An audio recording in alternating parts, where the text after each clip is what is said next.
अस्सलाम वालेकुम। कोर्स आपका है डाटा एंड कंप्यूटर कम्युनिकेशन। मैं हूं डॉक्टर मदीहा अमान और आज के लेक्चर की तरफ चलते हैं। पिछले लेक्चर में हम लोगों ने error control, error detection and error correction को डिस्कस किया था। आज हम लोग जो है स्पेसिफिकली कुछ डाटा लिंक लेयर के प्रोटोकॉल्स को डिस्कस करेंगे। आज हम लोग मेनली हमारा फोकस होगा डाटा लिंक कंट्रोल डीएलसी। अब आपको याद होगा जब हमारे फेस टू फेस लेक्चर्स चल रहे थे और उस लेक्चर में मैंने आपको काफ़ी इलैबोरेट तरीके से बताया था कि जो आपका डाटा लिंक लेयर है उसको हम डिवाइड करते हैं दो लेयर्स में। एक आपका डीएलसी होता है, डाटा लिंक कंट्रोल, और एक आपका मैक होता है। तो जो दो सब लेयर्स हैं डीएलसी और मैक में, आज के लेक्चर का जो फोकस होगा वो आपका डीएलसी पे होगा। रेफरेंस बुक आपकी है डाटा कम्युनिकेशन एंड नेटवर्क्स और ऑथर इसके हैं बहरोज फॉरोजन। लेक्चर में जी क्या क्या कवर करेंगे हम लोग, बेसिकली देखेंगे कि डीएलसी हमें, जो ये डीएलसी सब लेयर है डेटा लिंक की, ये हमें क्या क्या सर्विसेज प्रोवाइड करेगा। प्रोटोकॉल्स के हवाले से कनेक्शन लेस और कनेक्शन ओरिएंटेड को हम देखेंगे। फिर हम लोग देखेंगे उसमें ब्रीफ ओवरव्यू हम देखेंगे डाटा लिंक लेयर प्रोटोकॉल्स का, लिंक कंट्रोल प्रोटोकॉल्स का, ऑथेंटिकेशन प्रोटोकॉल्स का एंड नेटवर्क कंट्रोल प्रोटोकॉल्स का। तो स्टार्ट करते हैं। सबसे पहले सर्विसेज देख लेते हैं। डाटा लिंक कंट्रोल जो है वो डील करता है with procedures for communication between two adjacent nodes. वो नोड्स जिन्होंने इमीडिएटली आपस में कम्युनिकेट करना होता है, उनके साथ जो है डीएलसी डील करता है। यानी हम कह सकते हैं कि जो हमारे पास नोड टू नोड कम्युनिकेशन है, डीएलसी का काम है उसको डील करना। ये मैटर इस केस में नहीं करता कि आपके पास जो लिंक है वो डेडिकेटेड होगा या ब्रॉडकास्ट होगा। अच्छा जी, इसके अलावा हमने पहले भी जब हम डाटा लिंक लेयर डिस्कस कर रहे थे तो हमने, आपको याद होगा, 4-5 हमने सर्विसेज डिस्कस की थी कि हमें ये डाटा लिंक लेयर ये सर्विसेज प्रोवाइड करता है। उसमें से जो डीएलसी के इसमें है, रिस्पॉन्सिबिलिटी है सर्विसेज प्रोवाइड करने में, तो डीएलसी का काम है। उसमें से आपको याद होगा हमने फ्रेमिंग और फ्लो एंड एरर कंट्रोल की बात की थी। ये दोनों जो है ये डीएलसी के सर्विसेज में आता है। अब हम बात करते हैं प्रोटोकॉल्स के हवाले से। तो डीएलसी का जितने भी प्रोटोकॉल होंगे वो या तो कनेक्शन लेस होगा या तो कनेक्शन ओरिएंटेड होगा। आपको याद है कि जब हम लोग स्विचिंग टेक्निक्स डिस्कस कर रहे थे, सर्किट स्विचिंग और पैकेट स्विचिंग, उसमें हमने ये कॉन्सेप्ट मैंने आपको दिया था कि कनेक्शन लेस क्या होता है और कनेक्शन ओरिएंटेड क्या होता है। हमने ये काफी डिटेल के साथ डिस्कस किया था कि कनेक्शन ओरिएंटेड प्रोटोकॉल वो होता है जिसमें सोर्स और डेस्टिनेशन के दरमियान हम रिसोर्सेज को रिजर्व कर लेते हैं और वही एक रूट यूज होता है जिसके जरिए वो तमाम डाटा पैकेट्स सेंडर से रिसीवर तक भेजे जाते हैं। और कनेक्शन लेस प्रोटोकॉल्स का फिर वो हिसाब होता है कि इनके लिए एक स्पेसिफिकली रिसोर्स को, कोई रूट को सेट नहीं किया जाता, बल्कि तमाम के तमाम पैकेट्स को, फ्रेम्स को जो है वो हम डाल देते हैं मीडियम पे और वो अपने हिसाब से रूट सेट करके, उनका काम सिर्फ ये होता है कि उन्होंने डेस्टिनेशन तक पहुंचना होता है। जरूरी नहीं है कि हर एक पैकेट या फ्रेम सेम रूट को फॉलो करे। तो यहाँ पे भी यही कॉन्सेप्ट है। जो डीएलसी में आपके पास कनेक्शन लेस प्रोटोकॉल्स हैं, उसमें क्या होगा, फ्रेम्स जो हैं वो भेजे जाते हैं from one node to next without any relationship between the frames. यानी एक फ्रेम दूसरे पे डिपेंडेंट नहीं होगा, इंडिपेंडेंट होगा, हर एक का अपना अलग रूट होगा। Note that the term connectionless here does not mean that there is no physical connection. अब connectionless का यहाँ पे ये मतलब नहीं है कि दोनों में कोई physical connection exist नहीं करता। connectionless ये इस सेंस में है कि ये जो frames हैं ये एक दूसरे के ऊपर dependent नहीं है, इनके लिए कोई एक specific route set नहीं है, इनके लिए एक specific resource जो है वो reserve नहीं की गई। ठीक है, तो ये इस सेंस में connectionless है। It means that there is no connection between the frames. Frames जो है वो नंबर्ड नहीं होते और उसमें कोई सेंस ऑफ ऑर्डरिंग नहीं होती, क्योंकि नंबरिंग की और ऑर्डरिंग की उस केस में हमारे पास जरूरत होगी अगर कनेक्शन ओरिएंटेड होता और ये एक रूट फॉलो करते, तो हम कहते कि ये फ्रेम नंबर 1 जा रहा है, ये 2 जा रहा है, ये 3 जा रहा है। तो जब कनेक्शन लेस की बात होती है तो उसमें फिर ये चीज नहीं होती। जो डाटा लिंक लेयर के प्रोटोकॉल्स है मोस्टली लैंस के लिए वो कनेक्शन लेस प्रोटोकॉल्स ही हैं, कनेक्शन ओरिएंटेड भी हैं लेकिन मोस्टली जो है वो कनेक्शन लेस प्रोटोकॉल्स को यूज किया जाता है। अब कनेक्शन ओरिएंटेड प्रोटोकॉल जो है उसमें क्या होता है, वही मैंने जैसे आपको बताया, वही 3 फेजेस होते हैं। एक लॉजिकल कनेक्शन को पहले इस्टेब्लिश किया जाता है दो नोड्स के दरमियान, जिसको हम कहते हैं सेटअप फेज। हम स्विचिंग में भी ये चीज डिस्कस कर चुके हैं। After all frames that are somehow related to each other are transmitted, जो कि अगर सेकेंड फेज में हमारे पास ट्रांसफर फेज होगा, सेटअप फेज के बाद आपके पास कनेक्शन क्रिएट हो गया है, तो दो नोड्स के दरमियान जो है आपका डाटा ट्रांसफर होगा। और उसके बाद जब ट्रांसफर आपका फिनिश हो जाएगा, आपका डाटा कंप्लीट हो जाएगा, तो लॉजिकल कनेक्शन जो है वो टर्मिनेट हो जाएगा, यानी आप टेयर डाउन फेज पे आ जाओगे। दिस टाइप ऑफ कम्युनिकेशन आपको फ्रेम्स को नंबर भी करना पड़ता है और उनको ऑर्डर में भी भेजना पड़ता है।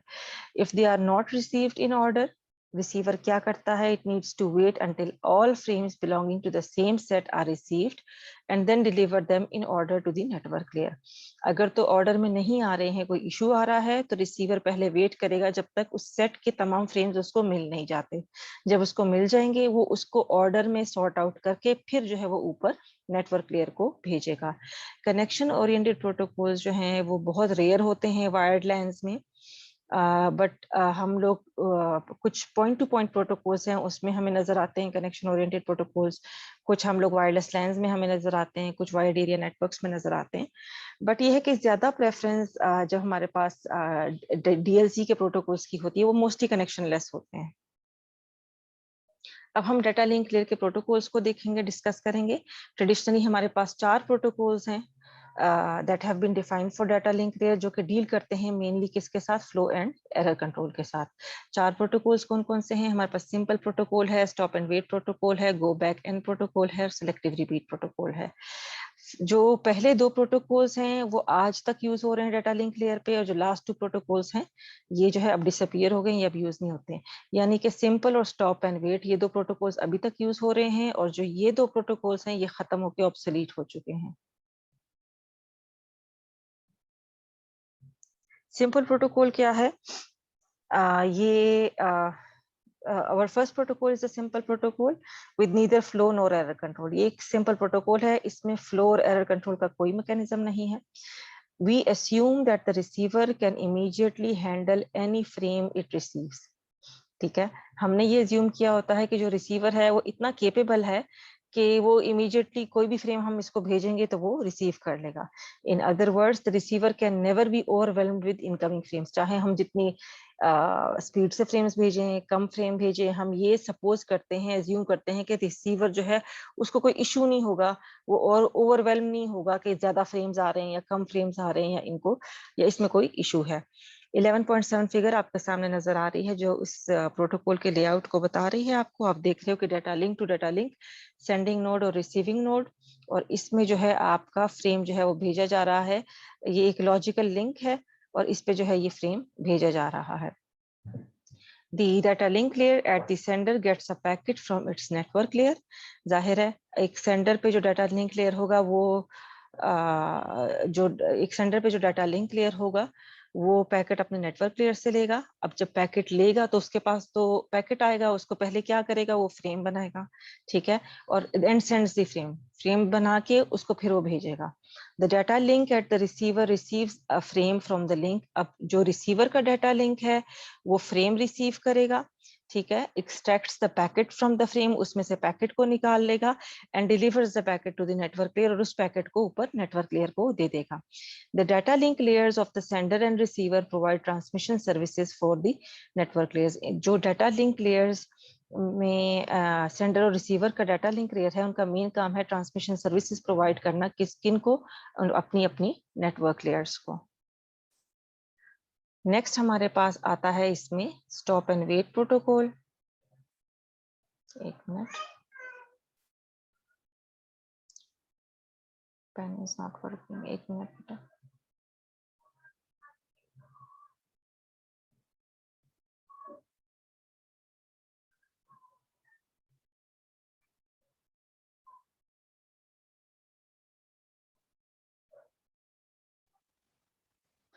अच्छा, स्टॉप एंड वेट प्रोटोकॉल हमारे पास दूसरा प्रोटोकॉल है जो कि बोथ फ्लो और एरर कंट्रोल दोनों को यूज करेगा। इस प्रोटोकॉल में क्या होता है, सेंडर्स जो है वो एक टाइम पे एक फ्रेम को भेजेगा और फिर वेट करेगा कि इसकी एक्नॉलेजमेंट आ जाए। एक्नॉलेजमेंट क्या होती है कि रिसीवर बता देता है कि हाँ भाई मुझे फ्रेम मिल गया है, before sending the next one. तो ये एक एक फ्रेम भेजेगा, उसकी एक्नॉलेजमेंट का वेट करेगा। जब उसे कंफर्म हो जाएगा कि रिसीवर को पहला फ्रेम मिल गया है तो ही वो दूसरा फ्रेम भेजेगा। To detect corrupted frames, we need to add a CRC to each data frame. अगर हमने corrupted frames को detect करना है तो क्या होता है, हम ऐड करते हैं यहाँ पे CRC हर एक डाटा फ्रेम के साथ। CRC क्या है?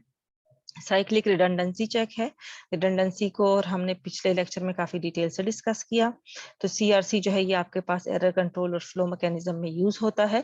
तो सीआरसी को ऐड किया जाता है हर एक डाटा फ्रेम के साथ ताकि पता लग सके कि अगर इनमें से कोई फ्रेम करप्टेड है तो उसको डिटेक्ट किया जा सके। जब फ्रेम रिसीवर के साइड पे पहुंच जाता है पहले इसको चेक किया जाता है। अगर उसका सीआरसी इनकरेक्ट है तो इसका मतलब है कि फ्रेम आपके पास करप्टेड है और उसको जो है साइलेंटली डिस्कार्ड कर दिया जाता है। The silence of the receiver is a signal for the sender that the frame was either corrupted or lost. अगर तो रिसीवर की तरफ से एक्नॉलेजमेंट नहीं जाती और सेंडर वेट कर रहा है कि मुझे एक्नॉलेजमेंट आए, लेकिन एक्नॉलेजमेंट नहीं जाती, उसकी जगह एक साइलेंस रहती है, तो उससे सेंडर को पता लग जाता है कि वो जो फ्रेम मैंने भेजा है या तो वो करप्ट हो गया था या तो वो लॉस्ट हो गया है। Every time the sender sends a frame, it starts a timer. अब कैसे साइलेंस का उसको पता लगता है? जब भी सेंडर फ्रेम को सेंड करेगा वो एक टाइमर को स्टार्ट कर देगा। If an acknowledgement arrives before the timer expires, the timer is stopped and the sender sends the next frame. अगर तो टाइमर के एक्सपायर होने से पहले पहले रिसीवर की तरफ से एक्नॉलेजमेंट आ जाती है कि हाँ भाई मुझे फ्रेम रिसीव हो गया है, तो टाइमर को स्टॉप करके अगला फ्रेम भेज के दोबारा टाइमर स्टार्ट कर दिया जाता है। ठीक है। अगर टाइमर एक्सपायर हो जाता है, सेंडर क्या करेगा? अब नया फ्रेम नहीं भेजेगा, बल्कि सिंस उसको एक्नॉलेजमेंट नहीं आई तो वो क्या करेगा, it will resend the previous frame, पिछले फ्रेम को दोबारा भेजेगा, ये एज्यूम करते हुए कि वो फ्रेम जो है वो लॉस्ट हो गया था या फिर करप्ट हो गया था। इसका मतलब ये है कि सेंडर के पास हर एक फ्रेम की कॉपी होनी चाहिए जब तक उसके पास क्या नहीं आती, एक्नॉलेजमेंट नहीं आती। When the corresponding acknowledgement arrives, the sender discards the copy and sends the next frame. अब जब आप सेंडर के पास एक्नॉलेजमेंट आ जाती है तभी उसने जो कॉपी रखी होती है फ्रेम की उसको भी डिस्कार्ड कर देता है और फिर जो है नेक्स्ट फ्रेम को वो भेज देता है। Figure 11.10 shows the outline for the stop and wait protocol. Note that only one frame and one acknowledgement can be in the channels at any time. इसमें आपको नजर आ रहा है कि ये डाटा लिंक लेयर है, ये आपके पास सेंडर है, ये रिसीवर है, हर एक फ्रेम के साथ सीआरसी ऐड कर दिया गया है। ठीक है। तो सेंडर जो है वो फ्रेम भेज रहा है और जब तक रिसीवर की तरफ से एक्नॉलेजमेंट नहीं आती सेंडर जो है वो नेक्स्ट फ्रेम नहीं भेजेगा। नेक्स्ट प्रोटोकॉल को हम कहते हैं पिगीबैकिंग। The two protocols we discussed in this sections are designed for unidirectional communication.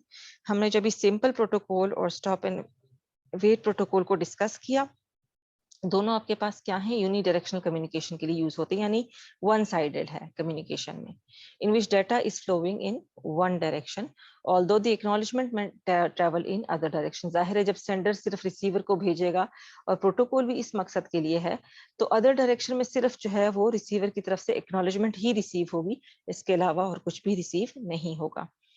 Protocols have been designed in the past to allow data flow in both directions. However, to make the communications more efficient, the data in one direction is piggybacked with acknowledgement in the other direction.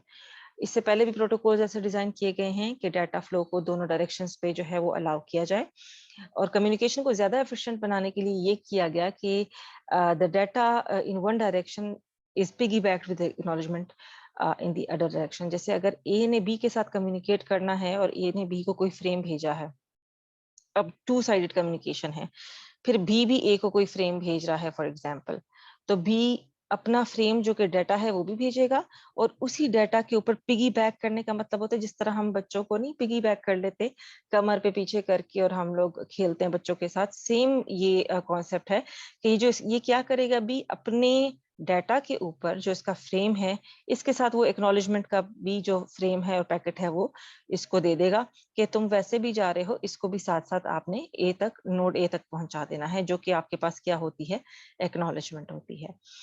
In other words, when node A is sending data to node B, node A also acknowledges that data received from B. मतलब B अब A को बता रहा है कि आपका data भी मुझे मिल गया है और मतलब एक्नॉलेजमेंट की सूरत में और अपना डाटा भी साथ भेज रहा है। पिगी बैकिंग इसका ये एक ड्रॉबैक है कि डाटा लिंक लेयर पे कम्युनिकेशन को ये कॉम्प्लिकेटेड कर देता है, इसी वजह से ये ज्यादा कॉमन प्रैक्टिस नहीं है। अच्छा, HDLC को अब डिस्कस करते हैं। ये क्या है? High level data link control protocol है। ये बिट ओरिएंटेड प्रोटोकॉल है जो कि बोथ पॉइंट टू पॉइंट और मल्टी पॉइंट लिंक्स के लिए जो है वो यूज होता है। ये स्टॉप एंड वेट प्रोटोकॉल को इम्प्लीमेंट करता है जो कि हमने सेकंड नंबर पे डिस्कस किया था।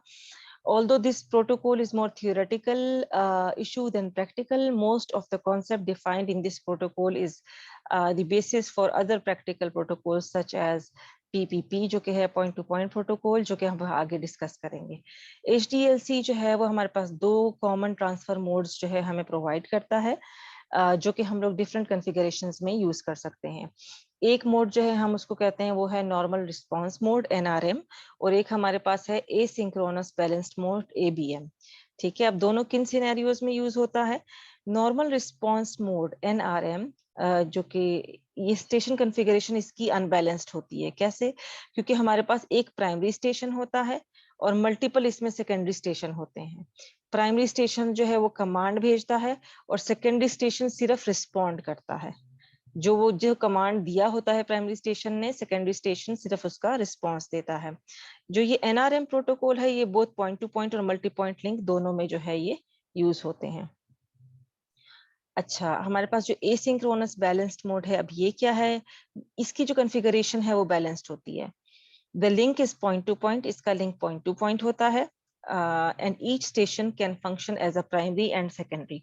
तो जो स्टेशन जो सेंडर है वो प्राइमरी भी बन सकता है, सेकेंडरी भी बन सकता है। जो रिसीवर है वो भी प्राइमरी बन सकता है और सेकेंडरी भी बन सकता है। और यही वजह है कि इसके पास इसमें आपके पास ऑप्शन ज्यादा है और ज्यादा बैलेंस्ड है, तो ये जो है ज्यादा कॉमनली आजकल यूज हो रहा है। जैसे ये आप ऊपर NRM देख रहे हैं, इसमें जो प्राइमरी है सिर्फ वही कमांड भेजेगा, सेकेंडरी है वो सिर्फ रिस्पॉन्स करेगा।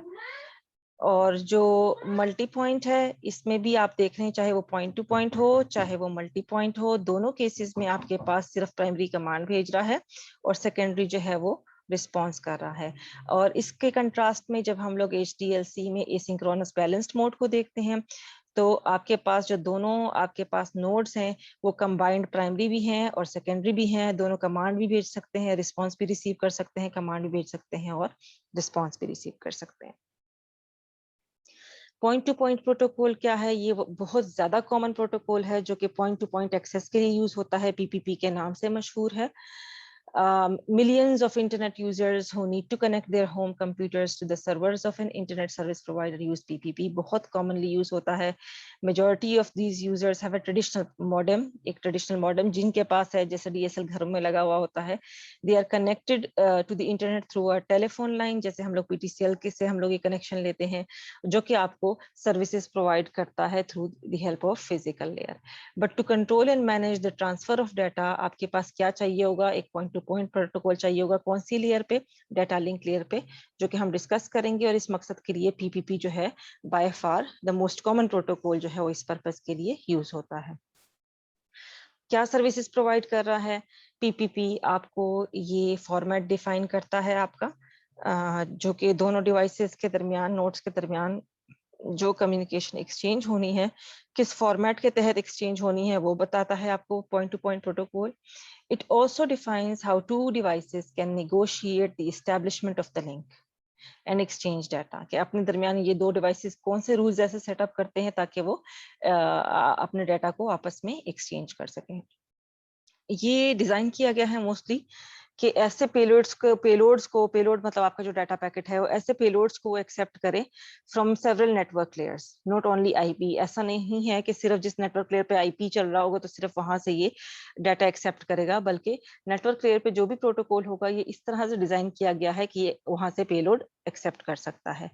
PPP का एक और फायदा ये है कि इसमें आपको ऑथेंटिकेशन भी प्रोवाइड की गई है, लेकिन ये ऑप्शनल है, डिपेंड करता है कि आप जिस मकसद के लिए यूज कर रहे हैं आपने इसमें यूज करना है या नहीं करना है।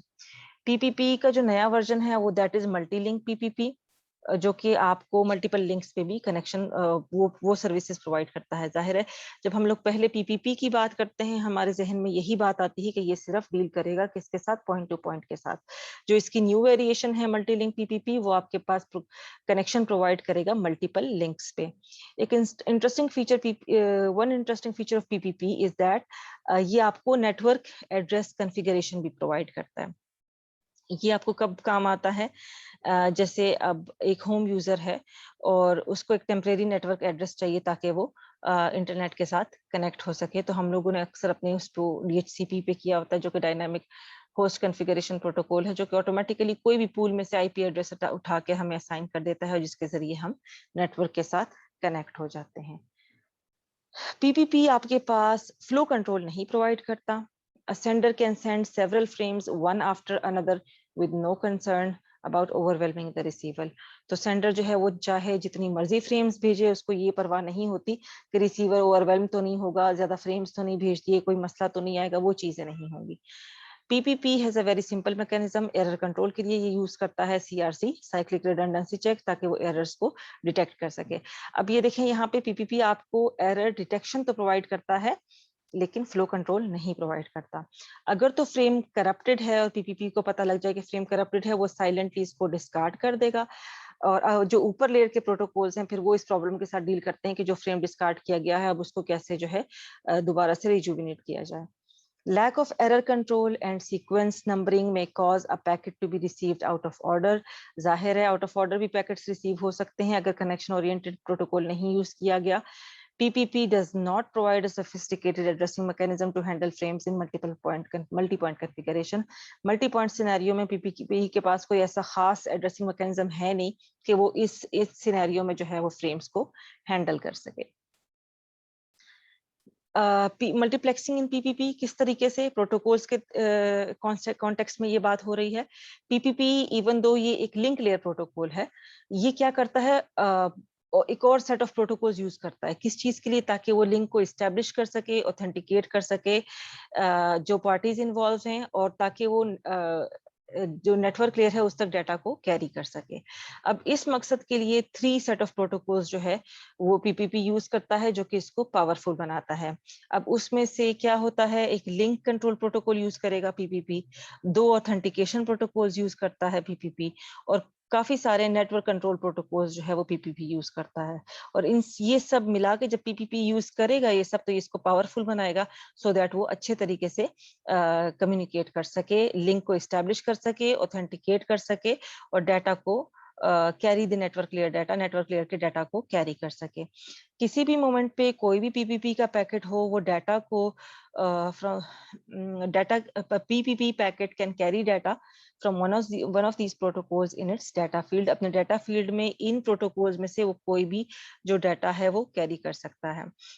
नोट करना होगा आपको कि यहाँ पे एक एलसीपी प्रोटोकॉल चाहिए, इसको 2 ऑथेंटिकेशन प्रोटोकॉल्स चाहिए, और सेवरल आपके पास नेटवर्क कंट्रोल प्रोटोकॉल्स चाहिए। डाटा में also come from several network layers, बहुत सारे नेटवर्क लेयर्स से भी डाटा आपके पास आ सकता है इस केस में, अगर आपके पास मल्टी पॉइंट पीपीपी यूज किया गया हो। एलसीपी क्या है, लिंक कंट्रोल, ये अभी हम ये तीनों जो चाहिए पीपीपी को, अब इनको बारी बारी डिस्कस करते हैं बहुत ब्रीफली कि ये क्या है, ताकि आपको पता लगे कि कैसे ये चीजें जो है पीपीपी को पावरफुल बनाती हैं। एलसीपी क्या है, लिंक कंट्रोल प्रोटोकॉल है। ये रिस्पॉन्सिबल है किस चीज के लिए, establishing, maintaining, configuring and terminating links. ठीक है, ये इस चीज के लिए रिस्पॉन्सिबल है। It also provides negotiation mechanisms to set options between 2 end points. 2 end points हैं, आपस में कम्युनिकेट कर रहे हैं, इनके दरमियान जो नेगोशिएशन होगी इसको भी जो है एलसीपी डील करता है। Both endpoints of the link must reach an agreement about the options before the link can be established. Link establish करने से पहले ये जो दोनों पॉइंट्स हैं, इन्होंने अपने एग्रीमेंट पे पहुंच जाना है कि किन रूल्स के तहत हम आपस में कनेक्शन जो है वो चलाएंगे आगे की तरफ। All LCP packets are carried in the payload field of PPP frame. देखिए हर एक फ्रेम का जो है एक पेलोड होता है। पीपीपी का जैसा फ्रेम है, कोई स्पेसिफिक फ्रेम है, उसमें मुख्तलिफ सारी फील्ड्स हैं, उसमें एक फील्ड होती है पेलोड की। ये जो पेलोड की फील्ड है, ये फर्दर जो है फिर ये जो फर्दर आगे की तरफ प्रोटोकॉल यूज करेगा वो उसका उनके पैकेट्स हो जाएगा। जैसे ये इसके पेलोड में क्या होगा, एलसीपी का पैकेट होगा। All LCP packets are carried in payload field of the PPP frame with protocol field set to C021। तो ये जो पेलोड के लिए LCP के लिए इसने यूज किया है, इसको सेट किया जाएगा C021 पे हेक्साडेसिमल में। The code field defines the type of LCP packet। इसका जो कोड फील्ड होगा LCP पैकेट है, अब इस पैकेट का भी अपना फॉर्मेट होगा। इसमें यहाँ जैसे कोई डाटा है, यहाँ पे कोई कोड होगा, ये कोड जो है यहाँ पे C021 है अभी, और ये मुख्तलिफ सारी सर्विसेज के लिए अलग अलग तरीके के कोड्स जो हैं वो यूज होते हैं एलसीपी में। ठीक है, तो एलसीपी का मेन काम क्या है, ये कैसे पीपीपी को पावरफुल बनाता है कि ये रिस्पॉन्सिबल है कि आपके पास ये लिंक को इस्टेब्लिश करेगा, मेंटेन करेगा, कॉन्फ़िगर करेगा और फिर एंड में टर्मिनेट कर देगा। ऑथेंटिकेशन प्रोटोकॉल्स कैसे बनाएंगे स्ट्रॉन्ग पीपीपी को, ये एक बहुत इंपॉर्टेंट रोल प्ले करती हैं, क्योंकि पीपीपी जो है वो मैंने बताया ना, जिस तरह टेलीफोन नेटवर्क्स के लिए डायल अप लिंक्स के लिए डिजाइन किया गया है, जहां पे वेरिफिकेशन और यूजर आइडेंटिटी वेरीफाई करना बहुत ज्यादा जरूरी है। ऑथेंटिकेशन का मतलब ये है कि आप वैलिडेट कर रहे हैं कि किसी यूजर की आइडेंटिटी क्या है और उस यूजर को इस नेटवर्क में से कौन कौन से रिसोर्सेज चाहिए, क्या किस चीज के लिए एक्सेस चाहिए। तो पीपीपी जो है वो ऑथेंटिकेशन के लिए इसने दो प्रोटोकॉल्स को क्रिएट किया है। एक का नाम है पासवर्ड ऑथेंटिकेशन प्रोटोकॉल पैप के नाम से, और एक है challenge handshake authentication protocol chap के नाम से। ये जो दोनों प्रोटोकॉल हैं ये पीपीपी यूज करता है सिर्फ कब, जब वो अपनी ऑथेंटिकेशन फेज के अंदर होता है। पैप क्या है, पासवर्ड ऑथेंटिकेशन प्रोटोकॉल है। ये एक सिंपल ऑथेंटिकेशन प्रोसीजर है जिसके दो स्टेप्स हैं। ठीक है, पहला स्टेप क्या है, the user who wants to access a system needs an authentication identification, usually user name and a password. जो भी यूजर सिस्टम को एक्सेस करना चाहेगा उसको ऑथेंटिकेशन की आइडेंटिफिकेशन यूज करनी पड़ेगी। जैसे कि हम लोग नॉर्मली क्या करते हैं, एक यूजर नेम और एक पासवर्ड असाइन कर देते हैं। System checks the validity of the identification and password and either accepts or denies the connection। अगर तो आप पासवर्ड सही रखेंगे तो सिस्टम को पता लगेगा कि ये जो है वैलिड है और आप यूज कर सकते हैं फिर इसको, और अगर सिस्टम को पता लग जाता है कि ये इनवैलिड है तो वो कनेक्शन को डिनाई करता है और आप पैप के जरिए फिर कनेक्शन नहीं कर पाते हैं। दूसरा जो इसमें ऑथेंटिकेशन के लिए यूज करता है पैप, वो है चैप, जो कि है चैलेंज हैंडशेक ऑथेंटिकेशन प्रोटोकॉल। ये एक 3-वे हैंडशेकिंग ऑथेंटिकेशन प्रोटोकॉल है जो कि पैप से ज्यादा सिक्योर है। पैप भी सिक्योर है लेकिन चैप जो है वो उसके कंपैरिजन में बहुत ज्यादा सिक्योर है। इन दिस मैटर जो है आपका पासवर्ड जो है वो सीक्रेट रखा जाता है, ये कभी भी ऑनलाइन पासवर्ड नहीं भेजा जाता। The system sends the user a challenge packet containing a challenge value, usually a few bytes। System user को एक चैलेंज पैकेट भेजेगा जिसमें एक चैलेंज वैल्यू होगी comprising of a few bytes. फिर क्या होगा, the user applies a pre defined function. अब दोनों ने आपस में पहले से एक प्री डिफाइंड फंक्शन तय किया हुआ होगा, यूजर जो है वो प्री डिफाइंड फंक्शन इस चैलेंज पे अप्लाई करेगा, that takes the challenge value and the user's own password and creates a result। दो चीजों को मिला के अब ये रिजल्ट बनाएगा, यूजर का अपना पासवर्ड और ये जो चैलेंज वैल्यू होगी ये जो कि सिस्टम ने इसको दिया है। यूजर जो है अब दोनों का, अपने पासवर्ड का और चैलेंज वैल्यू का, दोनों का मिला के जो रिजल्ट है वो भेजेगा। The user sends the result in the response packet, system को ये भेज देगा। The system does the same, system भी यही तरीके कार करेगा। It applies the same function to the password of the user, मतलब वो अब पासवर्ड पे वो अप्लाई करेगा। यूजर ने क्या किया, वो जो चैलेंज वैल्यू आई उसको अपने पासवर्ड पे अप्लाई किया, और सिस्टम के पास जब पासवर्ड जाएगा वो उस पासवर्ड पे चैलेंज वैल्यू अप्लाई करेगा। वाइस वर्सा वाली कंडीशन है, तो दोनों एक रिजल्ट क्रिएट कर लेंगे। अगर दोनों का रिजल्ट सेम होगा, if the result created is the same as the result sent in the response packet, इसका मतलब है कि ये ऑथेंटिक यूजर है, इसको एक्सेस अलाउ कर दिया जाए। ठीक है, अदरवाइज अगर तो दोनों का रिजल्ट सेम नहीं होगा, इसका मतलब है कि ये जो है वो वैलिड नहीं है, तो उसको जो है डिनाई कर दिया जाता है। चैप जो है it is more secure than PAP, क्योंकि जरा सी सिक्योरिटी का लेवल बढ़ जाता है इसमें।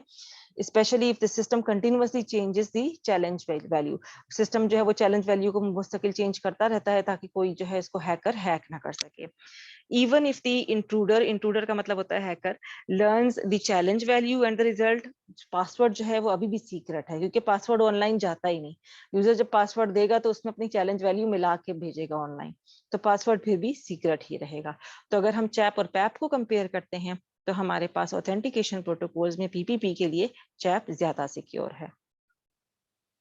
जो चैप के पैकेट्स हैं वो पीपीपी के फ्रेम में इनकैप्सुलेट होते हैं। प्रोटोकॉल वैल्यू जिस तरह मैंने अभी पीछे आपको बताया, प्रोटोकॉल वैल्यू इसकी होती है C223 जो कि हेक्साडेसिमल में है। चैप के 4 पैकेट्स होते हैं, चैलेंज जो उस पे वैल्यू आती है, फिर रिस्पॉन्स जो कि पता लगता है कि रिजल्ट क्या है, फिर पता लगता है कि या सक्सेस है या फिर फेलियर है। The first packet used by the system to send challenge value, system पहले चैलेंज वैल्यू भेजेगा।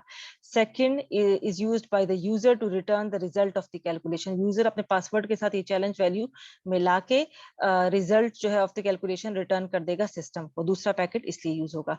तीसरा कब यूज होगा, सिस्टम जो है या तो एक्सेस अलाउ करेगा इस यूजर के लिए, मतलब पास जो है वो यूजर वैलिड है उसको एक्सेस अलाउ कर देगा। फोर्थ कब यूज करेगा सिस्टम, टू डिनाई एक्सेस, के नहीं दोनों रिजल्ट्स मैच नहीं हो रहे हैं तो ये इंट्रूडर है तो वो एक्सेस को डिनाई कर देगा। अच्छा, तीसरा पीपीपी के हवाले से एनसीपी को देखता है। एनसीपी आपके पास नेटवर्क कंट्रोल प्रोटोकॉल्स होते हैं, पीपीपी आपके पास मल्टी नेटवर्क लेयर प्रोटोकॉल है। यानी पीपीपी एक ऐसा प्रोटोकॉल है जो कि सिर्फ एक नेटवर्क लेयर के साथ नहीं डील करता बल्कि मल्टीपल नेटवर्क लेयर्स के साथ ये डील करता है। It can carry a network layer data packet from protocols defined by the, कहाँ से लेगा, इंटरनेट से भी लेगा, ओएसआई से भी लेगा, xerox, DC net, Apple talk, novel, ये सब प्लेटफॉर्म्स हैं। इन सब से जो है ये नेटवर्क लेयर का प्रोटोकॉल एक्सेप्ट करेगा। ये एक्सेप्ट करने के लिए पीपीपी डिफाइन करता है स्पेसिफिक नेटवर्क कंट्रोल प्रोटोकॉल, ताकि हर एक नेटवर्क को डील करने के लिए प्रोटोकॉल हो। For example, IPCP Internet Protocol Control Protocol configures the link for carrying IP data packets. वो नेटवर्क लिंक्स जो कि IP डाटा पैकेट्स कैरी कर रहे हैं उनके लिए NCP जो वो लगाएगा PPP, वो कौन सा है, वो IPCP है। Xerox CP does the same for the Xerox protocol data packets and so on. ठीक है, अगर Xerox है तो उस environment में फिर Xerox protocol यूज होगा। Note that none of the NCP packets carry network layer data. NCP जो है वो खुद नेटवर्क लेयर का कोई डाटा कैरी नहीं करता। उनका काम सिर्फ क्या होता है कि वो सिर्फ आपको लिंक को कॉन्फ़िगर करेंगे एट द नेटवर्क लेयर ताकि इनकमिंग डाटा को रिसीव किया जाए। इसमें हमारे पास IPCP है, इसको थोड़ा सा देख लेते हैं। ये आपके पास नेटवर्क कंट्रोल प्रोटोकॉल का एक प्रोटोकॉल है। ये प्रोटोकॉल क्या करता है, it configures the link used to carry IP packets in the internet. इसकी वैल्यू जो होती है वो हेक्साडेसिमल के फील्ड में 8021 होती है। IPCP के अलावा और भी प्रोटोकॉल्स हैं जो कि बाकी नेटवर्क लेयर्स के लिए यूज होते हैं। जैसे OSI network layer control protocol है तो उसके लिए फील्ड वैल्यू 8023 यूज होती है। Xerox NSIDP कंट्रोल प्रोटोकॉल है तो इसके लिए फील्ड वैल्यू 8025 यूज होती है। मुख्तलिफ जो नेटवर्क कंट्रोल प्रोटोकॉल्स हैं उनमें जो मुख्तलिफ प्रोटोकॉल्स इन्वॉल्व हैं उनका ये होगा कि जो ये पीपीपी का पेलोड होगा जहाँ पे हमने नेटवर्क कंट्रोल प्रोटोकॉल्स को ऐड किया हुआ है, बस उसमें हेक्साडेसिमल वैल्यू चेंज होगी जिससे ये पता लगेगा कि आपने कौन सा नेटवर्क कंट्रोल प्रोटोकॉल यूज किया। याद रखें कि हमने पीपीपी को स्ट्रांग बनाने के लिए हमने चार चीजें हम लोगों ने डिस्कस की थी पीछे कि उसको हमारे क्या चाहिए। एक, उसको लिंक कंट्रोल प्रोटोकॉल चाहिए होता है जो कि हमने अभी आगे डिस्कस किया। फिर 2 ऑथेंटिकेशन प्रोटोकॉल्स हमने डिस्कस किए। जो एनसीपी है वो उसको बहुत सारे चाहिए होते हैं क्योंकि वो मुख्तलिफ नेटवर्क्स के साथ डील करता है।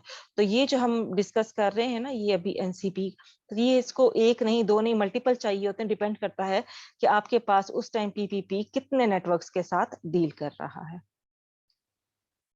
अच्छा, अभी पॉइंट टू पॉइंट पीपीपी से निकल के हम आते हैं जरा मल्टी लिंक पीपीपी की तरफ। इसमें क्या होगा आपके पास, ये असल में तो डिजाइन किया गया था एक single channel point to point physical link के लिए, लेकिन मल्टीपल चैनल्स भी अवेलेबल होते हैं single point to point link में। तो ये एक मोटिवेशन बनी कि एक मल्टी लिंक पीपीपी भी बनाया जाए। In this case logical PPP frame, इसको डिवाइड किया जाता है सेवरल एक्चुअल पीपीपी फ्रेम्स में। ठीक है, तो एक पीपीपी के फ्रेम को आप सेवरल फ्रेम्स में डिवाइड कर दोगे। A segment of the logical frame is carried in the payload of an actual PPP frame. एक लॉजिकल फ्रेम के सेगमेंट को कैरी किया जाता है पीपीपी के एक्चुअल फ्रेम में to show that the actual PPP frame is carrying a fragment of the logical PPP frame. The protocol field जो है उसको सेट कर दिया जाता है 003D16, ये उसकी आईडी होती है फील्ड की। This new development adds complexity, इससे ये होगा कि थोड़ा सा पीपीपी कॉम्प्लेक्स हो जाता है, सीक्वेंस नंबर ऐड करने पड़ते हैं एक्चुअल पीपीपी फ्रेम के साथ टू शो के ये फ्रैगमेंट लॉजिकल फ्रेम में फ्रैगमेंट की पोजीशन क्या है। ठीक है, तो यहाँ तक हमारे पास ये आज लेक्चर कंप्लीट हो जाता है। आज हमने काफी डिटेल के साथ डाटा लिंक लेयर का जो एक स्पेसिफिक सब लेयर है डीएलसी, उसको डिस्कस किया। उसके अंदर प्रोटोकॉल्स किन किन एंगल से मैटर करते हैं, वैरी करते हैं और इम्प्लीमेंट किया जाता है, हमने वो चीजें डिस्कस की हैं। उम्मीद है कि आज के लेक्चर की अच्छे से आपको समझ आ गई होगी। In case you have any queries, आपके पास मेरा ईमेल एड्रेस भी है, मेरा व्हाट्सएप नंबर भी है, तो आप मुझसे क्वेरीज पूछ सकते हैं। इंशाल्लाह नेक्स्ट लेक्चर में आपसे मुलाकात होती है। अल्लाह हाफिज।